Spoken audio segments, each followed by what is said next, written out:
আমরা আজকে গোপালগঞ্জে এসেছিলাম দেশ গড়তে জুলাই পদযাত্রা কর্মসূচি নিয়ে। আমরা কোনো যুদ্ধের আহ্বান নিয়ে নয়, শান্তি এবং দেশ গড়ার আহ্বান নিয়ে গোপালগঞ্জে আজকে এসেছি। প্রিয় গোপালগঞ্জবাসী, আমরা গোপালগঞ্জের নাম বদলাইতে আসি নাই।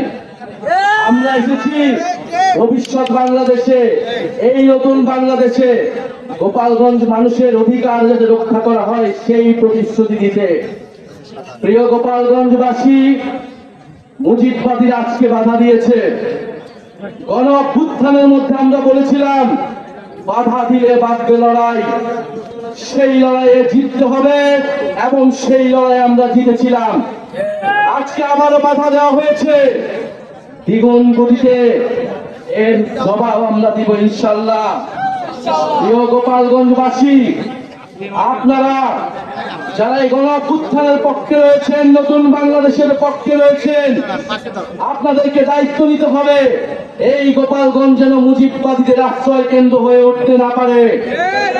যদি পুলিশ প্রশাসন ব্যর্থ হয়, নিজেদেরকে রক্ষা করার দায়িত্ব, নিজেদের জেলার মর্যাদা রক্ষা করার দায়িত্ব, বাংলাদেশকে রক্ষা করার দায়িত্ব আমাদের নিজেদেরকেই নিতে হবে, যেরকমটা আমরা গণ অভ্যুত্থানে নিয়েছিলাম। প্রিয় গোপালগঞ্জবাসী, আমরা আজকে যেটুকুই বলতে এসেছি, গোপালগঞ্জ নামে এই বাংলাদেশে, সামনের বাংলাদেশে কোনো বৈষম্য হবে না। গোপালগঞ্জ নামেও চাকরিতে কোনো বৈষম্য আমরা সহ্য করব না, কিন্তু গোপালগঞ্জেও কোনো সন্ত্রাসীদের আস্তানা আমরা সহ্য করব না। মুজিববাদীরা মুক্তিযুদ্ধকে কলুষিত করেছে, গোপালগঞ্জকেও কলুষিত করেছে। সেই গোপালগঞ্জকে আমরা আবার পুনরুদ্ধার করব, আবার সমুন্নত করব।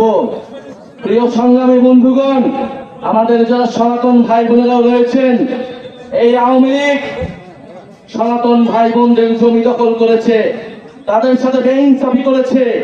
আমাদের এই নতুন বাংলাদেশে আমরা সকল ধর্মের অধিকার রক্ষা করব, মান মর্যাদা রক্ষা করব। প্রিয় সংগ্রামী বন্ধুগণ, আজকে মুজিববাদীরা বাধা দিয়েছে, তাদেরকে জবাব দেওয়া হবে। আমরা যদি আজকে এখানে দাঁড়িয়ে ঘোষণা দেই সারা বাংলাদেশ এই গোপালগঞ্জে এসে জড়ো হবে, কিন্তু আমরা সময় দিয়ে যাচ্ছি। আজকে যে বাধা দেওয়া হলো, তারা বাধা দিয়েছে, কোন সাহসে বাধা দিয়েছে, কোন সাহসে মুজিববাদীরা এখনো গোপালগঞ্জে আশ্রিত রয়েছে, তারা আশ্রয় দিয়েছে। দ্রুত সময়ের মধ্যে বিচার যদি না হয়, আমরা আবারও আসবো গোপালগঞ্জে।